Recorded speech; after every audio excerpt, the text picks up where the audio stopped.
আলিপুর আবহাওয়া দপ্তর থেকে পাওয়া সব থেকে বড় আপডেট। চোখ রাঙাচ্ছে ঘূর্ণাবর্ত। অতি ভারী বৃষ্টির পূর্বাভাস রাজ্যের এই 5 জেলা। আগামী 24 থেকে 48 ঘন্টায় পশ্চিমবঙ্গের প্রতিটি জেলার ওয়েদারের লেটেস্ট আপডেট জানতে আমাদের এই চ্যানেলটিকে সাবস্ক্রাইব করে ভিডিওটিকে লাইক করবেন। সঙ্গে আপনার জেলার নামটি কমেন্ট বক্সে কমেন্ট করে জানাবেন।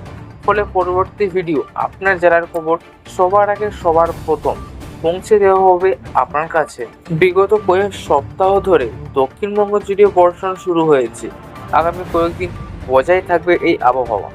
সক্রিয় মৌসুমী অক্ষরেখা এবং ঘূর্ণাবর্তের প্রভাবে বৃষ্টির প্রভাব বাড়বে বাংলায়। আলিপুর আবহাওয়া দপ্তরের পূর্বাভাস অনুযায়ী শুক্রবার দক্ষিণবঙ্গে বৃষ্টির তেমন সম্ভাবনা নেই, তবে শনিবার বিক্ষিপ্তভাবে ভারী বৃষ্টিপাত হতে পারে।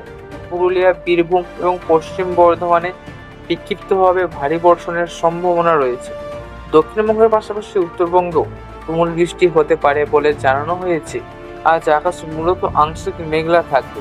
বজ্রবিদ্যুৎ সহ দু এক জায়গা হালকা থেকে মাঝারি বৃষ্টি হতে পারে, তবে সপ্তাহান্তে বর্ষার পরিমাণ বাড়তে পারে।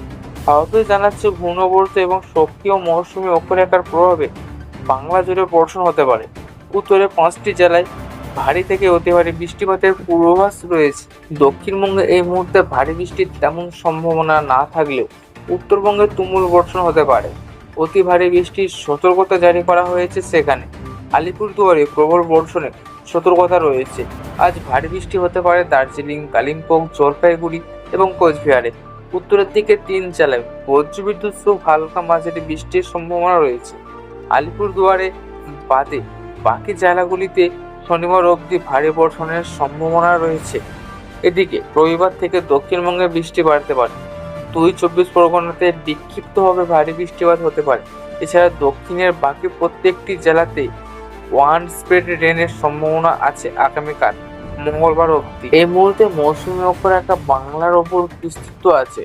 সেই সঙ্গে বাংলাদেশ এবং সংলগ্ন গাঙ্গেয় পশ্চিমবঙ্গের ওপর তৈরি হয়েছে একটি ঘূর্ণাবর্ত। আগামী 24 ঘন্টায় এটি নিম্নচাপে পরিণত হতে পারে। এটি দক্ষিণ দিকে ঝুঁকে থাকার কারণে বর্ষণের সম্ভাবনা বৃদ্ধি পাবে।